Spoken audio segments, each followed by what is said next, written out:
अस्सलाम वालेकुम गाइस। आज की इस वीडियो में मैं आपको बताऊंगी कि कुछ इम्पोर्टेंट टैग्स जो HTML के बारे में है, तो जो कि इम्पोर्टेंट है हमें जानना, उसके बारे में ज़रूरी है कि हमने HTML के कौन कौन से टैग को यूज़ करना है कि जिससे हमारा जो है राइटिंग स्टाइल चेंज हो जाए और हमारे टेक्स्ट बोल्ड दिखें और जो है हमें कुछ चीज़ों का पता लगे कि हमने लाइन ब्रेक किस तरह करनी है, हमने नेक्स्ट लाइन पे मूव कैसे होना है। तो सारा मैं आपको इसमें थोड़ा सा इम्पोर्टेंट टैग इसके बारे में बताती हूँ कि हमने HTML के अंदर क्या क्या लिखना है।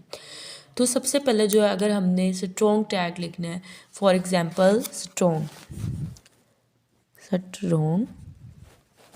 अब स्ट्रॉन्ग क्या है? स्ट्रॉन्ग ये है कि अगर हम इसको इसके अंदर लिख देते हैं, इसका हम क्लोज टैग भी करते हैं। अब हम कोई भी टेक्स्ट लिखेंगे तो वो बोल्ड नज़र आएगा। कोई भी टेक्स्ट हम लिखेंगे तो वो क्या नज़र आएगा? हमारा बोल्ड नज़र आएगा। तो हम क्या लिखेंगे कि अब यहाँ पर ये किस लिए यूज़ होता है स्ट्रॉन्ग टैग? बोल्ड। बोल्ड क्या होता है कि हमारा टेक्स्ट जो है वो सही मतलब मोटा मोटा और बोल्ड दिखाई देता है कि हम जब भी राइटिंग को अगर हम चेंज करना चाहें, अगर हमने फॉर एग्जांपल यहाँ पर कुछ लिखा है, अगर हम उसके आगे ये जो स्ट्रॉन्ग टैग लगा दें तो हमारा जो राइटिंग स्टाइल है वो चेंज हो जाएगा। इसी तरह जो राइटिंग स्टाइल का ई है, EM। अब EM किस लिए यूज़ होता है? EM जो है वो स्टैंड फॉर एम्फसाइज टैग है। एम्फसाइज मीन एम्फसाइज टैग अब क्या हो सकता है? एम्फसाइज टैग वो है जो इटैलिक होता है। मतलब ये सारे टैग किस लिए मैं आपको बता रही हूँ कि ये जो हमारी राइटिंग है उसको चेंज करने के लिए, कोई भी आपने पैराग्राफ लिखा है उसकी आपने राइटिंग को चेंज करना है तो ये आपकी राइटिंग को ईजिली चेंज कर देगी। ठीक है, तो इसके लिए हम क्या टैग यूज़ करते हैं? EM, और इसका सेल्फ क्लोजिंग टैग है EM ऐसे।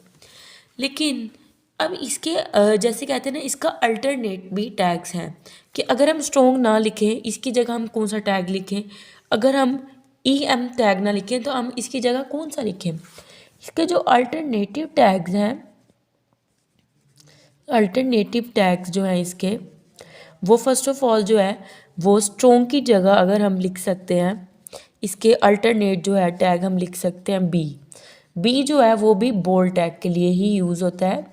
और अगर हमने एम्फसाइज टैग नहीं यूज़ करना, मीन्स के अगर हमें ये थोड़ा सा मुश्किल लग रहा है, अगर हम इसको याद नहीं रख सकते, तो हम इटैलिक के लिए यूज़ होता है तो हम जस्ट इसका आई लिखेंगे, मीन्स के EM की जगह हम क्या लिखेंगे?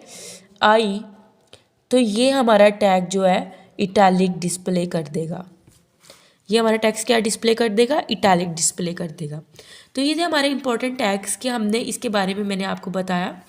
अब अगर हमने एक लाइन पर लिखना है, फॉर एग्जांपल अगर मैंने यहाँ पर एक लाइन पर लिखना है, बोल्ड ब्रेक करनी है लाइन, मैं एक लाइन पर लिखती हूँ समथिंग, मैं लिख देती हूँ दिस इज़ अ लाइन, और मैं चाह रही हूँ this is new line, this is line, this is new line.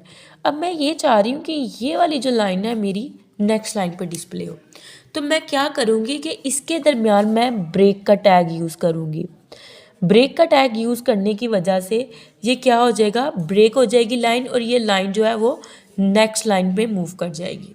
ठीक है, तो हम क्या करेंगे? सबसे पहले ब्रेक का टैग जो होता है वो होता है BR। हम इसको डिस्प्ले करते हैं, लेकिन मैंने आपको पिछली हर वीडियो में बताया कि जो टैग्स होते हैं उनको हमने क्लोज करना होता है, लेकिन जो BR टैग है वो सेल्फ क्लोजिंग टैग है, वो इट सेल्फ क्लोज हो जाता है। अगर आप BR लिखेंगे तो आपका टैग इट सेल्फ क्लोज हो जाएगा, आपको क्लोज करने की ज़रूरत ही नहीं पड़ेगी। ये क्या है? इट सेल्फ क्लोजिंग टैग है आपका, कि हम इसको ईजीली क्लोज कर सकते हैं। तो ये हमारा इट सेल्फ क्लोजिंग टैग था। ठीक है, इसके बाद जो है हम हॉरिजॉन्टल रूल। अब हमने यहाँ पर नेम लिखा, अब हम चाहते हैं कि इसके नीचे ऐसे एक लाइन डल जाए, तो एक हॉरिजॉन्टल रूल होता है ये, कि जिससे हम नेक्स्ट लाइन पे जैसे नेम, क्लास, इसके बाद इस तरह के ऐसे लाइन्स हैं। तो ये लाइन किस तरह डिस्प्ले होगी? ये लाइन जिस तरह डिस्प्ले होगी उसका नाम होगा हॉरिजॉन्टल रूल। हॉरिजॉन्टल रूल हम इस लाइन को कहते हैं, और इस लाइन को हम डिस्प्ले किस तरह करते हैं? HR से हम डिस्प्ले करते हैं। और ये भी इट्स सेल्फ क्लोजिंग टैग होता है।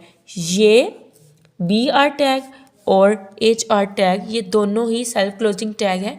तो ये थी आज की वीडियो, कुछ इंपॉर्टेंट चीज़ें जो आपको बताना ज़रूरी थी वो मैंने बता दी। Thank you so much.